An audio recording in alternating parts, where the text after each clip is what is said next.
주님의 사랑스러운 부르심을 받아 이 자리에 나아오신 형제 자매 여러분, 지난 시간 요한계시록을 통해 성신 하나님께서 이 교회를 그리스도와 어떻게 연합시키시는지 보면서 30문답을 함께 고백했습니다. 특별히 상업도시에 있었던 라오디게아 교회는 돈은 나의 목자시니 내게 부족함이 없으리로다 하면서 물질적인 부를 자랑했습니다. 그러나 그리스도께서 불꽃 같은 눈으로 보실 때에 이 교회는 벌거벗었고 눈이 멀어버린 거지였습니다. 이 교회를 위해 우리의 그리스도는 자신의 입을 여셨습니다. 금 동전을 섬기는 교회에게 불로 단련한 금, 고통 속에 피어나는 고난을 사라 하셨고, 화려하게 염색된 명품 옷을 걸치고 있을 교회에게 그리스도께서 거저주시는 순결한 흰 옷을 사라 하셨습니다. 또한 돈에 눈이 번그 교회에게 안약을 사라 하셨습니다. 우상과 황제를 섬기면 돈 복사가 되는 사회에 자신을 항상 증명하도록 경쟁해야만 하는 사회에 돈이 전부인 사회에 미적지근하던 교회를 그리스도는 상인의 언어로 책망하셨습니다. 그 이유는 토하여 버릴 만한 역겨운 교회를 열렬히 사랑하셨기 때문입니다. 이 사랑이 얼마나 뜨거운지 교회가 그리스도께 물건을 사러 올 때까지 기다리시지 못했고, 그분은 직접 상인이 되셔서 물건을 싸들고 문을 두드리십니다. 이 음성을 듣고 문을 연 교회는 그리스도와 그리스도께서 손에 들고 온 모든 유익을 함께 얻습니다. 더 나아가 미적지근한 이 교회는 그리스도와 함께 식탁에 앉아 교제에 참여할 뿐만 아니라 그 식탁에 함께 앉으신 그분께서 왕이시기에 교회는 왕의 보좌에 함께 앉을 경이로운 기회도 주어집니다. 이 시대가 건네는 수많은 유혹의 소리를 거슬러서 이게 고난이죠. 이 고난을 이긴 교회는 왕의 보좌에 앉게 될 겁니다. 그런데 이 교회를 향한 그리스도의 모든 발언은 곧 성신 하나님께서 교회에 전해주신 말씀이었습니다. 오늘은 바로 이 성신 하나님, 언제나 하나님의 영, 그리스도의 신으로 계시며 자기 자신의 말을 하지 않으시고 아버지와 아드님의 말씀 안에서 충만히 계시기를 기뻐하시는 이분, 이 성신 하나님께 집중해 보고자 합니다. 함께 31문답을 고백하고 시작하겠습니다. 주보 뒤편에 있습니다. 31문, 효력 있는 부르심이 무엇입니까? 답, 부르심은 하나님의 성신께서 하시는 일로서 우리의 죄와 비참함을 깨닫게 하시고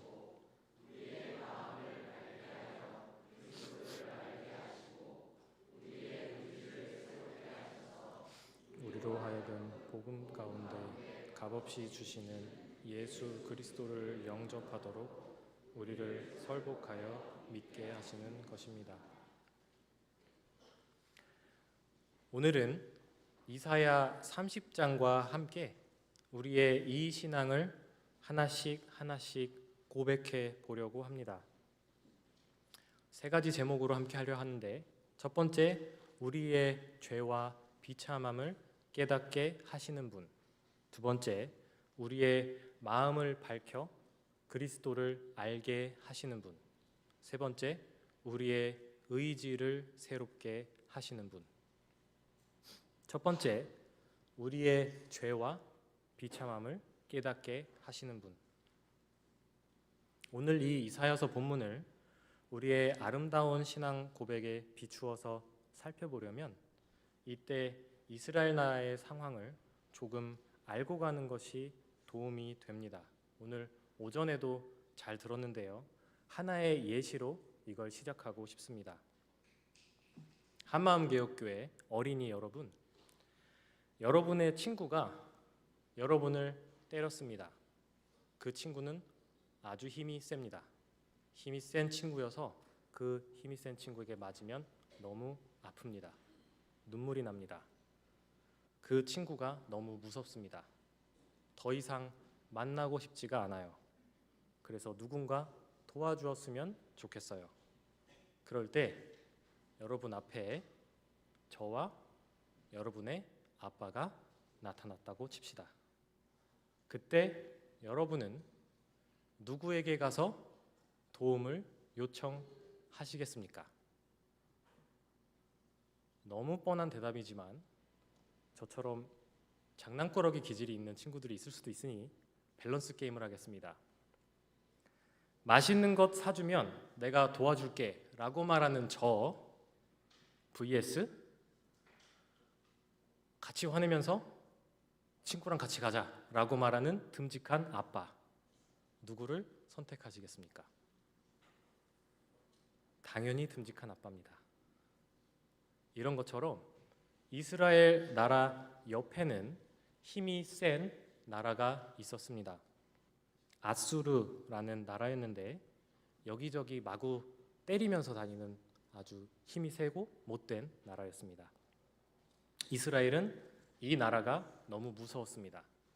하지만 이스라엘에게는 그 누구보다 듬직하신 하늘에 계신 아버지가 있었습니다. 이스라엘 백성이 누구에게 도와달라고 했을까요? 놀랍게도 돈을 많이 주면 도와줄게 라고 말하는 이집트를 선택했습니다. 이게 바로 30장 1절부터 7절까지의 내용입니다. 이 말을 들으면 어떤 생각이 좀 드시나요? 왜 저런 선택을 하지? 저거 좀 멍청한 선택 아닌가? 라는 생각이 혹시 들지는 않나요? 정말 그럴까요?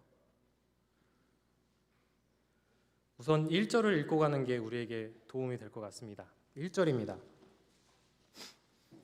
여호와께서 이르시되 패역한 자식들은 화 있을진저 그들이 계획을 베푸나, 이게 중요한데, 나로 말미암지 아니하며 맹약 동맹을 맺으나, 이게 중요합니다. 나의 영으로 말미암지 아니하고 죄에 죄를 더하도다.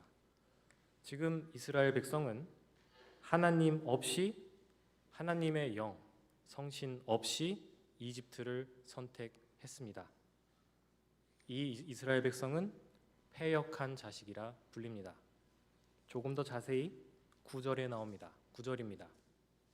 대저 이는 패역한 백성이요 거짓말하는 자식들이요 여호와의 법을 듣기 싫어하는 자식들이라. 이 시작부터 불행을 선택한 백성을 어떻게 불러나가시는지 하나씩 보도록 하겠습니다. 10절입니다. 그들이 선견자들에게 이르기를 선견하지 말라, 선지자들에게 이르기를 우리에게 바른 것을 보이지 말라, 우리에게 부드러운 말을 하라, 거짓된 것을 보이라. 여기에 등장하는 선견자, 선지자 모두 보는 사람을 의미합니다. 멀리 내다보는 사람을 의미합니다. 하나님께서는 이렇게 오늘의 현실을 정직하게 바라볼 뿐만 아니라 그 현실에서 어떻게 해야 할지 예리하게 꿰뚫어보는, 통찰력 있게 보고 알려주는 사람들을 보내주셨습니다. 그런데 이스라엘 백성은 선견하지 말라, 보지 말아라, 눈 감아라 하고 거부합니다. 현실을 외면해라 하는 겁니다. 게다가 현실을 잘 관찰하고 바르게 직면하는 법을 알려주시는데 바른 것을 알려주지 말라 하고 그의 입도 막아버립니다. 그 대신 요구합니다. 귀가 솔깃해지는 부드러운 말을 해주고 거짓된 것, 이건 환상인데요. 내가 환상의 나라로 빠져들 수 있도록 거짓말을 해라. 심지어 선지자들에게 역으로 요구합니다. 11절입니다. 선지자들 너희는 바른 길을 버리며 첩경에서 돌이키라. 이스라엘의 거룩하신 이를 우리 앞에서 떠나시게 하라 하는도다. 당신은 지금 올바른 길에서 그만 벗어나십시오. 그리고 그 첩경에 있는 우리도 그 길 밖으로 벗어나게 해주시죠. 또 이스라엘의 거룩하신 그분 떠나라고 되어 있는데 이거 안식하라는 말입니다. 그만 쉬시라고 하시죠. 라고 말합니다. 이스라엘 백성들이 실제로 이렇게 말했다고는 생각하기 힘듭니다. 하지만 지금 주님이 보시기에 백성들은 지금 일방적으로 말하고 있다는 것은 분명합니다. 10절과 11절 전부 명령으로 되어 있다는 점을 보면 분명해집니다. 여기엔 여지가 없습니다. 이미 결론은 내려졌습니다. 지금 백성은 귀를 닫은 상태로 입을 열고 있습니다. 자녀에게 지금 이런 말을 들으시면서도 주님은 자기 자신을 향한 무시보다 자기 자녀가 받을 막대한 손해에 관심을 기울이십니다. 12절입니다. 이러므로 이스라엘의 거룩하신 이가 이같이 말씀하시되 너희가 이 말을 업신여기고, 이건 단칼에 거절한다는 말입니다. 업신여기고 압박과 허망을 믿어 그것을 의지하니. 주님의 말씀을 단칼에 거절한 이스라엘 백성이 믿고 의지하게 되는 건 압박과 허망입니다. 물론 이스라엘 백성은 자신의 선택이 자기 자신을 위한 이 꿈을 펼쳐지게 해줄 것이라고 믿었을지도 모릅니다. 그러나 그건 압박과 허망이라고 주님께서 알려주십니다. 그럼 압박과 허망을 믿고 의지한 결말은 무엇일까요? 자신이 믿고 의지한 그대로 받을 겁니다. 압박과 허망을 의지했으니 짓누릴 것이고 공허해질 겁니다. 그들이 무엇을 꿈꾸었든, 압박과 허망을 꿈꾸진 않았을 테지만 그들이 무엇을 꿈꾸었든 그 반대로 실현됩니다. 자유 대신 억눌림이, 탄탄대로 대신 굽이치는 도로가 펼쳐집니다. 16절이 그것을 잘 보여줍니다.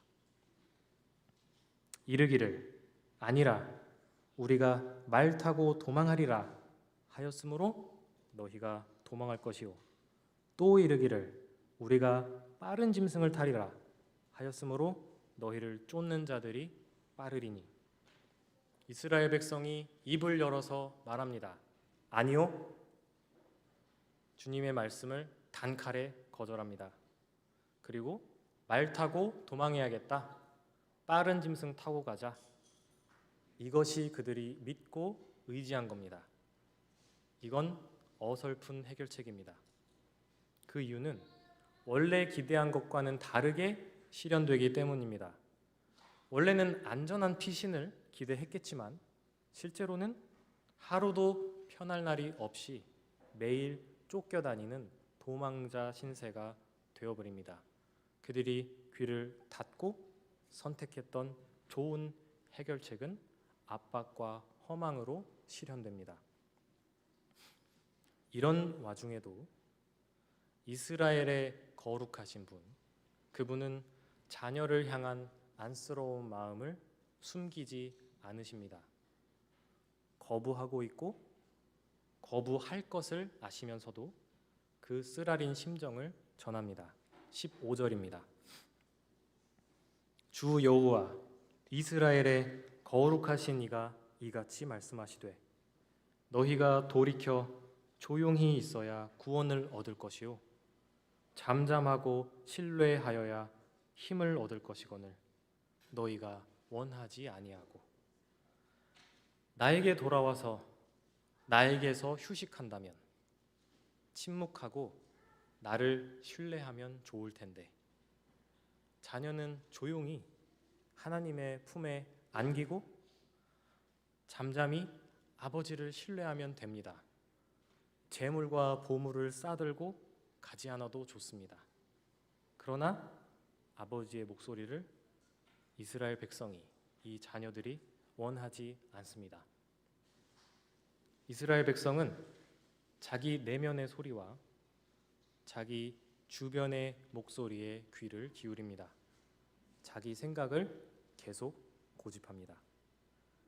귀를 닫고 이 고집을 부린 이스라엘의 죄는 최악의 결말로 이어집니다.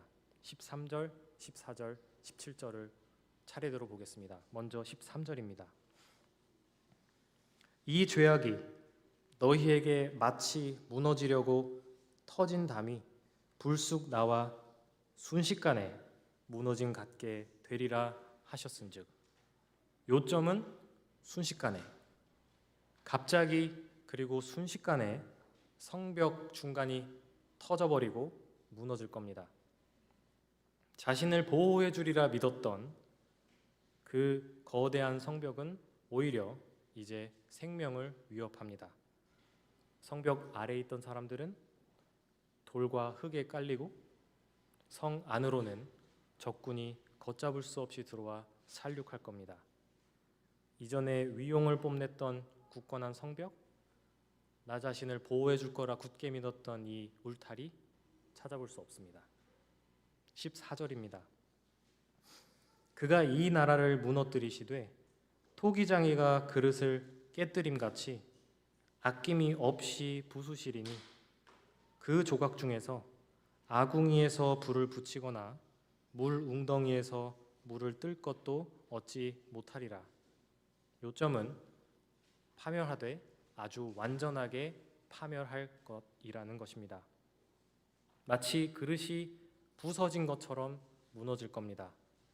그릇이 부서져도 어느 정도 크기 이상의 조각들이 있다면 그건 그것으로도 실생활에 쓸모가 있을지 모릅니다.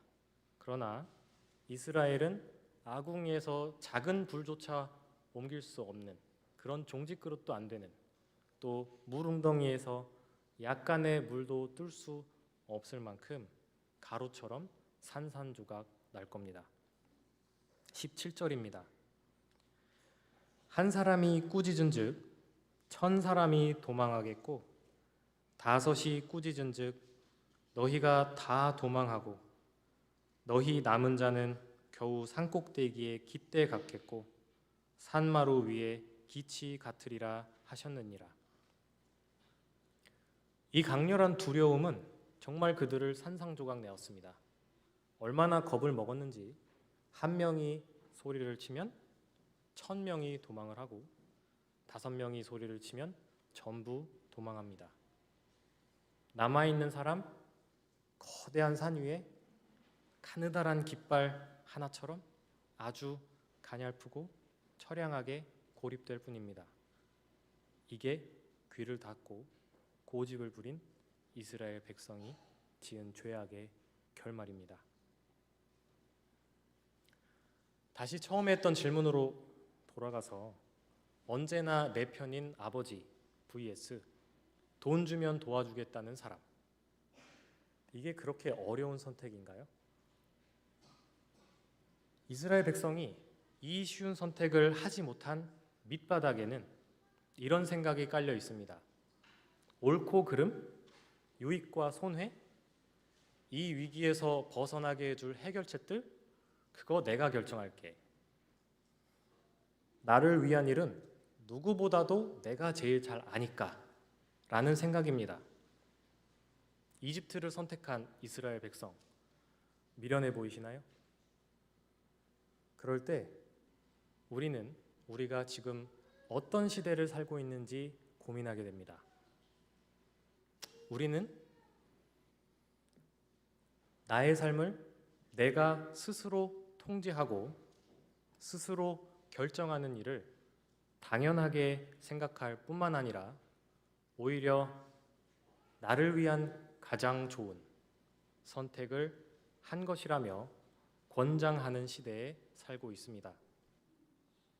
아수르의 수많은 군대가 물이 들이치듯 이스라엘 나라를 침략해 온 것처럼 이 세상 제국도 거대한 힘과 막강한 영향력을 가지고 하나님의 나라를, 이 교회를, 우리를 침략해 들어옵니다.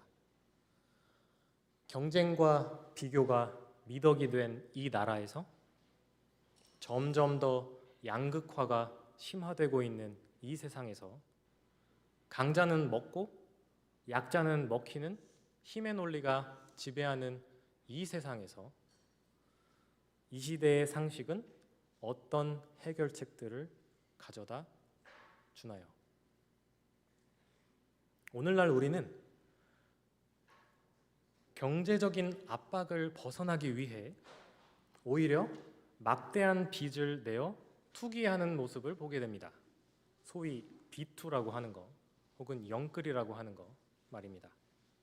돈으로부터 자유로워지기 위해 다시 돈의 무게에 짓눌리는 선택을 하는 아이러니한 모습을 발견합니다. 혹은 내 삶의 공허함과 불행을 연애와 결혼, 이성관계로 혹은 자녀를 통해 해결해 보려고 합니다. 하지만 그렇게 맺어진 연애와 결혼, 이성관계는 오히려 더 큰 불행과 파탄으로 이어지기도 합니다. 심지어 자녀에게 그 공허함과 불행을 대물림하기도 합니다. 또는 수많은 사람들의 사랑을 받고 넘쳐나는 재물을 얻고 자신의 꿈을 꼭대기까지 실현한 유명한 사람들, 우리가 보기에 아무런 걱정도 불안도 두려움도 없을 거라고 생각하는 그 사람들이 마약과 자살을 도피처로 삼는 뉴스를 자주 접하게 됩니다. 그 외에도 더 높은 사회적 지위에 오르기, 더 많은 세계 여행을 다니기, 더 좋은 학벌과 고연봉 직장에 들어가기, 더 자극적인 유흥과 자유로운 성생활을 하기, 기분을 다독여주는 종교 행사에 참여하기, 심지어 모든 것을 포기한다는 말로 자신을 속여보기 등등이 있습니다. 이런 것들을 해결책으로 삼아본 적이 있으신가요? 저는 많이 있었는데 그 선택이 정말 진정한 자유와 행복을 가져다 주었나요? 이런 것을 보면 우리가 얼마나 두려움과 불안, 불행 속에 살고 있는지 감도 안 옵니다. 이 비참한 굴레를 얼마나 벗어던지고 싶어 하는지 모릅니다. 실제로 우리는 발버둥 치는 사람들입니다. 그러나 우리가 거룩하신 그분의 말씀을, 이 목소리를 뚝심 있게 거부하면서 선택한 해결책들은 또다시 족쇄이고 또다시 잘못된 길로 인도할 뿐입니다. 그만 고생했으면 좋겠다.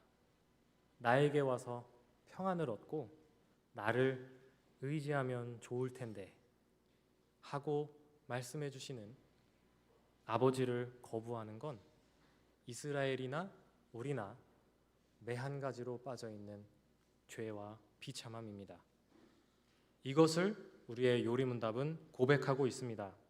주보 뒤편에 있는 부분 보시면 답의 두 번째와 세 번째 줄입니다. 하나님의 성신께서 하시는 일로서 우리의 죄와 비참함을 깨닫게 하시고, 수천 년 전의 이스라엘 사람이든지 수천 년 이후의 사람이든지 모든 사람은 눈이 가리워져 있습니다. 이는 이런 우리를 위해 거룩하신 그분께서 우리의 죄와 비참함을 폭로해 주십니다.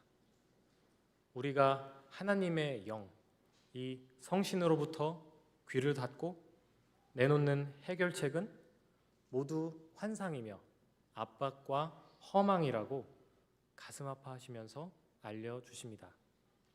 그렇게 성신 하나님 덕분에 우리는 우리의 눈이 감기워져 있음을, 우리의 귀가 닫혀 있음을 알게 됩니다.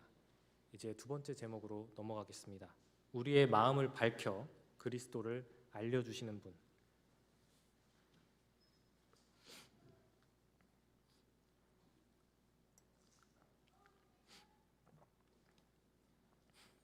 주님 말씀은 잘 들었고 무슨 말인지는 알겠어요.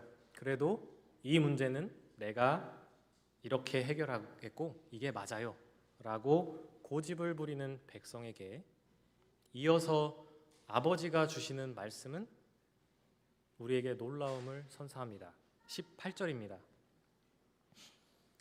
그러나 혹은 그러므로 여호와께서 기다리시나니 이는 너희에게 은혜를 베풀려 하심이요 일어나시리니 이는 너희를 긍휼히 여기려 하심이라. 대저 여호와는 정의의 하나님이심이라. 이런 백성을 기다려 주시겠답니다. 눈뜬 장님으로 살아도 좋다고 고집을 부리는 이 백성을 주님은 지금 당장 꺾어버리지 않으십니다. 주님은 자기 자신의 자녀에게 시간이 필요하다는 사실을 아십니다. 지금 그 어떤 말을 해도 듣지 않을 그 비참함을 아십니다. 그러는 동안 백성은 자기 고집을 부린 그 백성은 자기 고집이 만들어낸 고통에 몸부림쳐야 합니다. 주님은 꾹 참으십니다. 그러나 언제까지고 기다리고만 있으신 건 아닙니다. 18절을 다시 보십시오. 기다리시나니 일어나시리니. 기다리겠다 하는 말씀과 일어나겠다 하는 말씀이 한 호흡 안에 있습니다. 주님은 정말 얼마 안 가 곧장 일어나십니다. 자기 잘못으로 힘들어하고 있지만 패역한 백성이고 거짓말하는 자녀고 여호와의 법 듣기를 싫어하는 자녀, 그럼에도 하나님께 이스라엘은 여전히 나의 자녀입니다. 고통 속에서 아파하며 허우적거리고 있는 자녀를 마냥 기다리고만 있을 수 없으신 겁니다. 기다리시고 일어나시는 목적은 단 하나입니다. 은혜와 긍휼, 은혜와 자비를 주시기 위함입니다. 기다리시며 또 일어나시는 그분의 손에 들린 것은 꾸중과 매가 아니라 은혜와 자비입니다. 너가 받고 있는 벌은 그걸로 충분하다. 나는 너의 고난 위에 고난을 얻는 대신 은혜와 자비로 덮어주겠다 하시는 겁니다. 이것이 공의로운 하나님의 선언입니다. 그런데 여기에 주님께서 복을 선언해 주시는 사람들이 있습니다. 18절의 끝부분을 마저 읽겠습니다. 그를 기다리는 자마다 복이 있도다. 여호와께서 기다리시는 것처럼 하나님을 기다립니다. 기다림과 기다림이 만납니다. 어떻게 기다리고 있을까요? 19절입니다. 시온에 거주하며 예루살렘에 거주하는 백성아, 너는 다시 통곡하지 아니할 것이라. 그가 내 부르짖는 소리로 말미암아 내게 은혜를 베푸시되 그가 들으실 때에 내게 응답하시리라. 통곡은 멈췄습니다.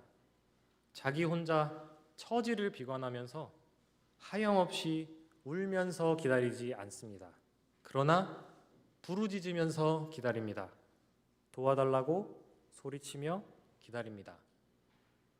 주목하고 싶은 것은 19절에 백성이 주님을 향해 부르짖었다고 말하지 않습니다. 그저 부르짖는 목소리가 있었을 뿐입니다. 그럼에도 불구하고 주님은 들어주실 겁니다. 마치 그 목소리만을 기다렸던 것처럼 부모님이 자기 자녀의 목소리를 바로 알아채는 것처럼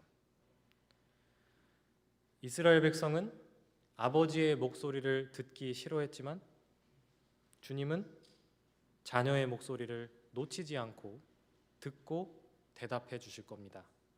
그렇기에 부르짖으며 기다리는 사람은 복이 있습니다. 여기서 잠시 이 성경의 표현, 누구를 향해 부르짖었다가 아니라 부르짖는 소리만 있었다는 이 표현에 집중해 보려고 합니다. 한번 이스라엘 백성의 입장을 생각해 보세요. 하나님께서 목이 터져라 말씀하고 계십니다. 이집트에 가지 말아라. 너 그거 파멸의 길이다. 나에게 와라. 나에게 구원이 있고 나에게 힘이 있다. 그럼에도 불구하고 아니에요. 제게 좋은 생각이 있어요. 그리고 이게 저에게 딱 맞아요. 하면서 자기 선택을 고수했습니다. 그렇게 선택을 고수한 결과 주님의 말씀대로 부푼 꿈은 산산조각나는 결말을 맞이했습니다. 이런 상황에 만약 우리라면 주님께 도와달라고 할 수 있을까요? 죄송하고 부끄럽지 않을까요? 맞습니다. 우리의 양심은 나의 죄와 비참함을 깨달아도 그 이상으로 나아가지 못합니다. 심지어 내가 잘못 뿌린 그 씨앗을 거두고 있는 그 고통스러운 시간에 마저 그러니까 자녀 교육을 누가 그렇게 하래? 누가 그렇게 결혼하래? 누가 그 선택을 고집하래? 같은 생각들이 스멀스멀 내 마음속에서 올라와서 나를 짓누릅니다. 주님이 그렇게 말을 해주셨는데 이제 와서? 라는 마음의 소리가 우리 자신을 괴롭힙니다. 그렇기 때문에 우리는 요리문답의 고백에 귀를 기울이고 입을 맞출 필요가 있습니다. 우리의 요리문답은 하나님의 성친께서 죄와 깨달음을 깨닫게 해주십니다로 마침표를 찍지 않습니다. 왜냐하면 성신 하나님께서 거기에 멈추지 않으시기 때문입니다. 주보의 네 번째 줄입니다. 답의 네 번째 줄입니다. 우리의 마음을 밝게 하여 그리스도를 알게 하시고 라는 고백으로 우리를 인도합니다. 정말로 우리의 양심은 절망과 좌절에 멈춰 세웁니다. 하지만 주의 성신께서는 우리 자신이 아니라 우리의 머리이신 그리스도께 이끌고 갑니다. 우리는 종종 하나님과 우리 사이에 아무것도 없는 것처럼 생각하곤 합니다. 하지만 성신님께서는 하나님과 우리 사이의 유일한 중보자, 낮아지시고 높아지신 분, 우리의 머리이신 예수 그리스도가 계시다는 사실을 기억나게 하시고 알려주십니다. 그렇기에 우리는 내 양심을 걸고 부르짖으면서 기다리고 있지 않습니다. 성신님의 인도를 통해 우리를 위해 부르짖으시고 기다리시는 예수 그리스도께 향합니다. 예수님께서는 죄인인 우리가 받아야 할 그 진노의 잔을 땅에 쏟아버리고 싶은 자기 자신의 소원이 있으셨지만 그는 아버지의 말씀에 귀를 기울이셨습니다. 이 잔을 내게서 옮기시옵소서. 그러나 나의 원대로 하지 마시고 아버지의 원대로 하옵소서. 마가복음 14장 36절. 유대 지도자들의 불법적인 재판과 본디오 빌라도의 신문을 받을 때 그 절체절명의 위기 앞에 충분히 반론하고 무죄를 입증하실 수 있으셨지만 조용히 잠잠히 계셨습니다. 침묵하고 아무 대답도 아니하시거늘. 마가복음 14장 61절. 예수께서 다시 아무 말씀으로도 대답하지 아니하시니. 마가복음 15장 5절. 십자가에 못 박혀서 저주를 받고 계실 때 예수 그리스도께서는 아버지를 바라보시며 부르짖으셨습니다. 나의 하나님, 나의 하나님, 어찌하여 나를 버리시나이까. 마가복음 15장 34절. 과연 이 예수 그리스도께서는 우리가 감내해야만 했던 그 시간, 즉 여호와 하나님께서 가만히 기다리시는 그 칠흑 같은 시간을 견뎌내셨습니다. 마가복음 15장 33절. 그러나 얼마 지나지 않아서 정확히 아버지를 향해 부르짖으셨던 이 예수님의 부르짖음은 응답을 받았고 죽음의 권세를 이기사 다시 일어나셨습니다. 버림받지 않으셨습니다. 바로 이 예수 그리스도를 성신 하나님께서 알려주시기 때문에 양심이 아무리 우리를 짓누른다 해도 우리는 머리이신 그리스도를 닮아 하늘에 계신 아버지를 향해 도와달라고 소리칠 수 있는 것입니다. 성신 하나님께서 이렇게 교회에 그리스도를 알려주시면 그의 몸인 교회는 반드시 유익을 얻습니다. 한 가지만 말씀드리고 넘어가려고 합니다. 우리가 함께 생활하다 보면 반드시 형제 자매들에게서 죄를 발견하게 됩니다. 귀를 닫고 자기 고집을 부리는 질긴 이기심을 마주합니다. 해결책이 아닌 해결책을 붙잡고 있는 무언가 어떤 절박감을 함께 갖고 있는 그런 비참함을 보게 됩니다. 그럴 때 성신님께서는 우리 대신 칠흑 같은 고통의 시간을 견뎌내신 그리스도를 기억하게 해주십니다. 그렇게 우리도 형제가 가져온 고통의 시간을 함께 기다립니다. 우리는 모두 주님께서 기다려주시는 시간이 필요한 사람들입니다. 동시에 우리는 부르짖습니다. 그러나 형제와 자매를 향하지 않습니다. 물론 형제와 자매를 향해 소리치고 싶은 유혹이 있고 자주 그 유혹에 넘어갑니다. 사이가 가까워질수록 편해질수록 더 그런 것 같습니다. 그러나 성신님은 십자가에 달리신 그리스도께서 누구를 향해 부르짖으셨는지 기억나게 해주십니다.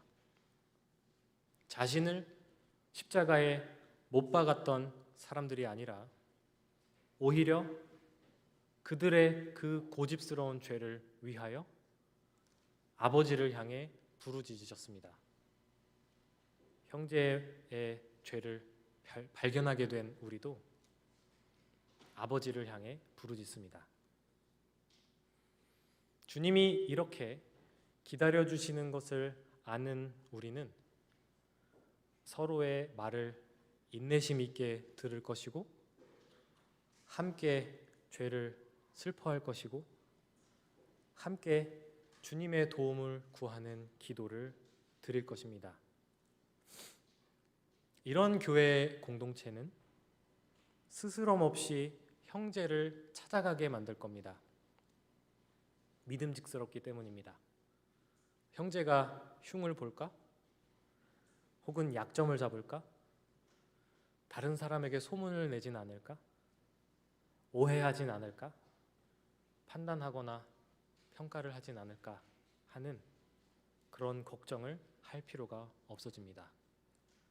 양심에 억눌려서 혼자 꾹 참으며 힘들어할 필요가 없습니다. 이게 주님이 교회에 주시는 유익입니다. 이제 우리는 세 번째 제목 마지막 부분에 이르렀습니다. 우리의 의지를 새롭게 하시는 분.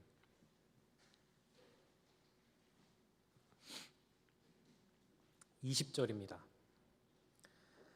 주께서 너희에게 환난의 떡과 고생의 물을 주시나 내 스승은 다시 숨기지 아니하시리니 내 눈이 내 스승을 볼 것이며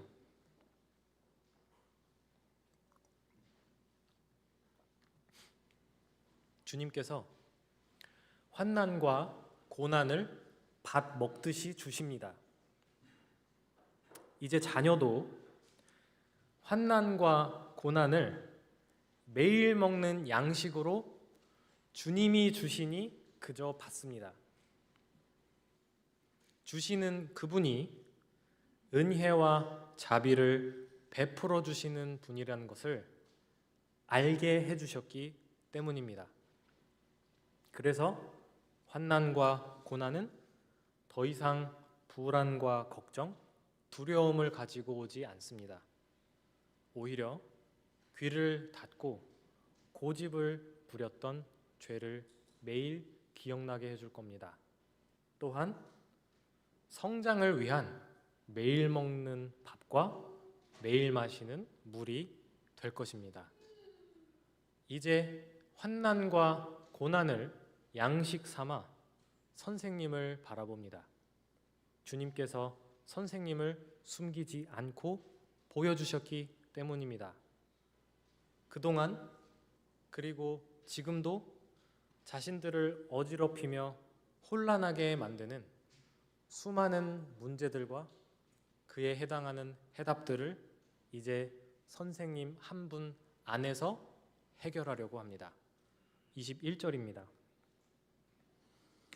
너희가 오른쪽으로 치우치든지 왼쪽으로 치우치든지 내 뒤에서 말소리가 내 귀에 들려 이르기를 이것이 바른 길이니 너희는 이리로 가라 할 것이며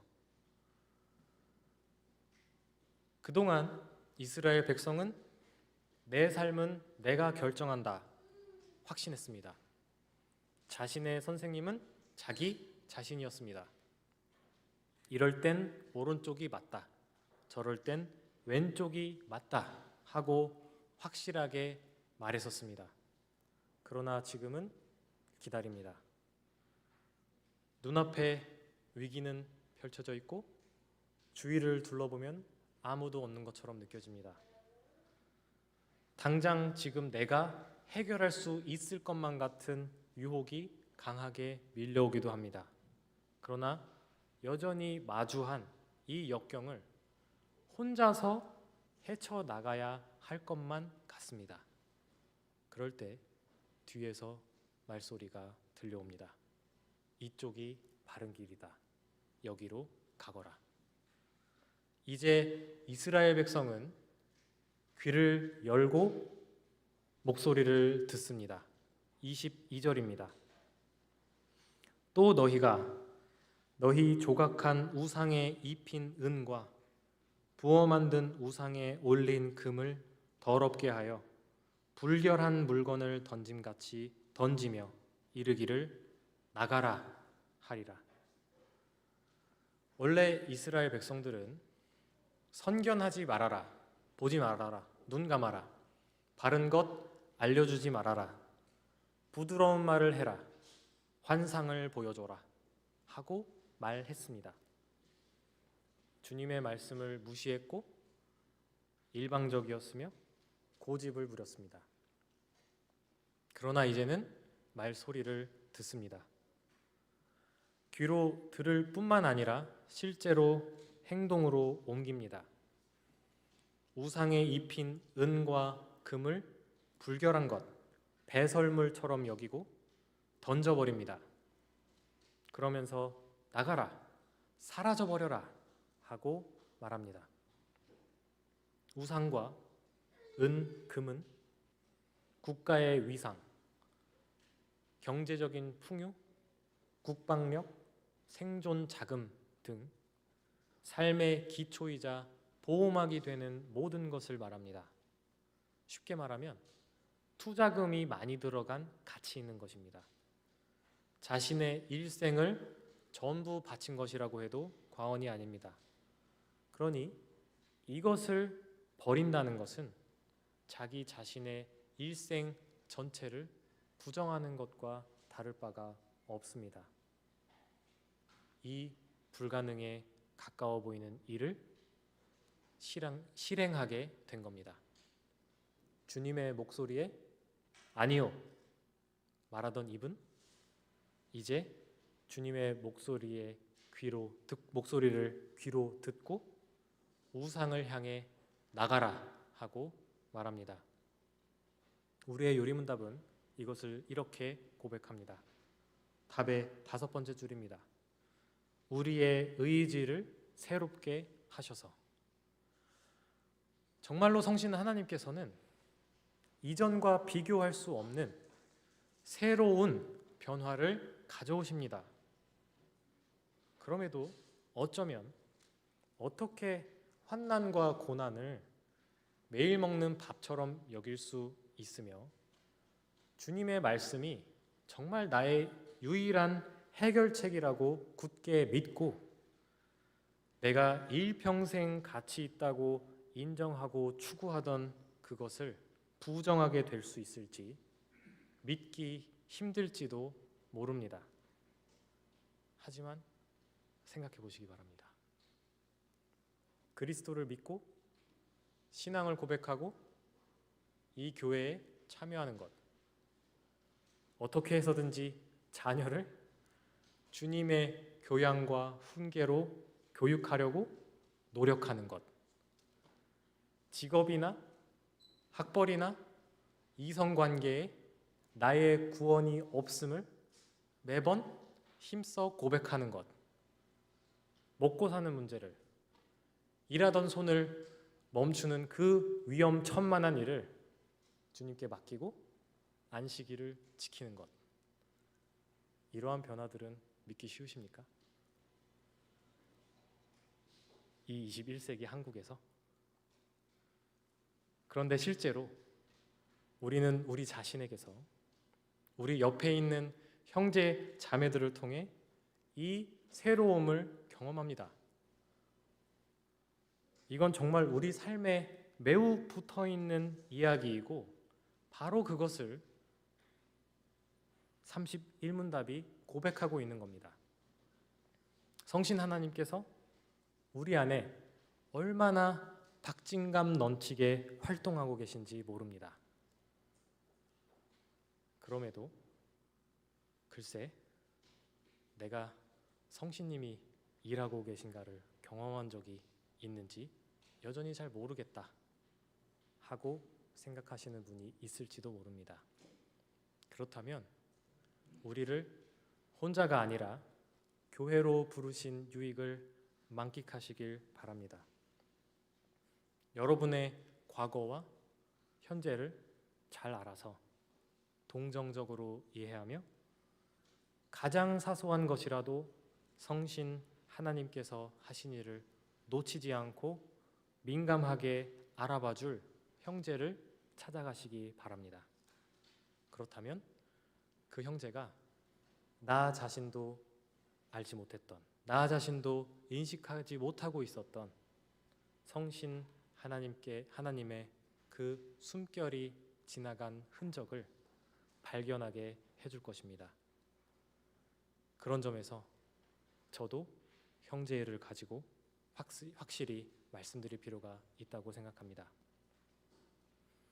사랑하는 형제, 자매 여러분, 오늘 내 안에 도사리고 있는 죄와 비참함의 어떤 면모를 알게 되셨다면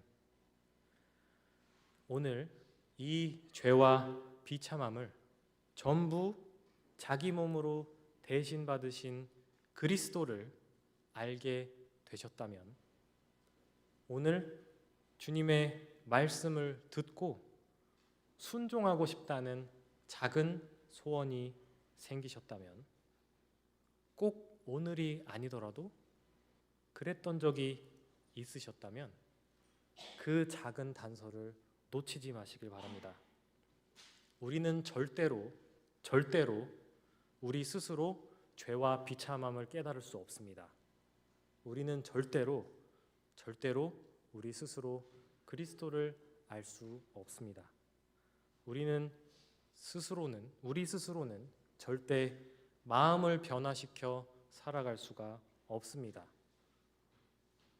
그러므로 아주 사소하고 작더라도 내가 이전에 알지 못했던 죄와 비참함을 인정하게 된다면 그런 나에게 양심이 아니라 그리스도가 어둠을 거두는 유일한 빛이 된다면 내 안에 작지만 분명히 의지의 변화가 생긴다면 그건 일상적이고 평범한 일이 아닙니다. 성신 하나님께서 여러분 안에 살아 숨쉬고 계시며 우리 안에서 활발하게 일하고 계시다는 증거입니다. 이것이 31문답의 핵심입니다. 답의 마지막 세 줄을 읽겠습니다. 우리로 하여금 복음 가운데 값없이 주시는 예수 그리스도를 영접하도록 우리를 설복하여 믿게 하시는 것입니다. 내가 어릴 때부터 교회를 다녀서 이해력이 뛰어나서 남다른 감수성이 있어서 그냥 유난히 지금 힘든 시기라서 그렇지 않습니다. 노력 없이 제공되는 예수 그리스도를 우리가 두 팔 벌려 안을 수 있도록 일하고 계신 분이 있습니다. 우리는 고집을 부릴 테지만 그분은 결국 우리가 두 손을 들게 만드실 것입니다. 우리는 항복한 이 두 손을 어떻게 해야 할지 알지 못하지만 그분은 이 두 손을 그리스도를 껴안도록 이끄실 것입니다. 여러분, 바로 이분이 고집 부리는 우리를 위해 멈추지 않고 일하시는 우리 안에 살아계신 성신 하나님이십니다. 아멘. 기도하겠습니다.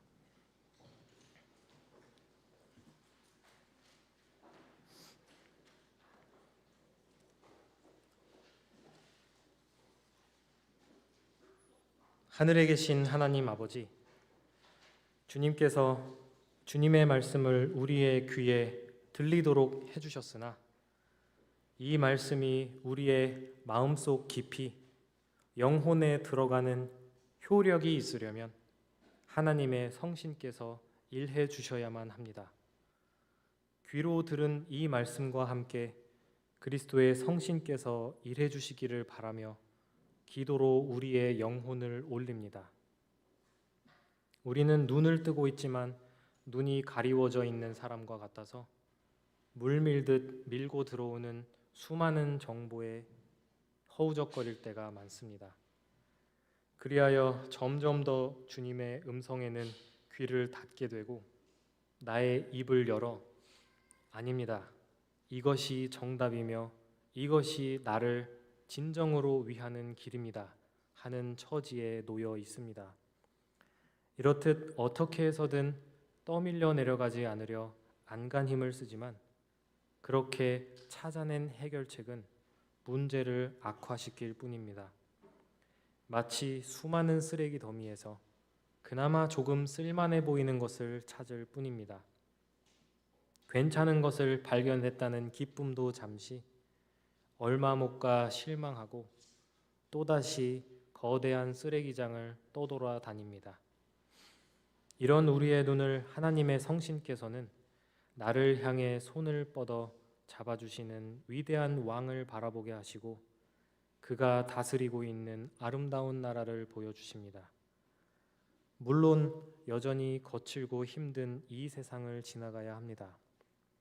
그래서 아직 이 땅을 아쉬워하는 마음이 남아 주저앉기도 할 것이고 괜찮아 보이는 물건과 화려해 보이는 유혹에 곁길로 새기도 할 것이고 다시는 찾아오지 않을 일생일대의 기회처럼 보이는 것에 다시금 눈이 고정되기도 할 것입니다.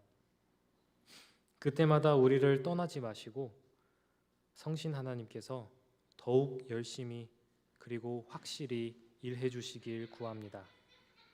지금 이 순간에도 결혼이나 학업이나 부부 생활이나 자녀 교육이나 직업 등등에서 우리 한 사람 한 사람이 어떤 말씀에 아니요 라고 말하고 있는지 깨닫게 해주시고 이런 비참한 죄인인 우리 한 사람 한 사람의 귀를 열어 예수 그리스도를 알게 해주셔서 구원을 받는 짜릿한 기쁨을 만끽하게 해주시고 여기서 얻은 확신과 위로 안에서 서로가 서로를 즐겁게 사랑하며 기쁘게 순종할 의지를 갖게 해주시기를 구합니다. 우리 안에 정말로 살아계시며 끊임없이 즐거움과 기쁨으로 봉사하고 계신 성신 하나님께 온 마음으로 찬양을 드립니다. 예수님의 이름으로 기도드립니다. 아멘.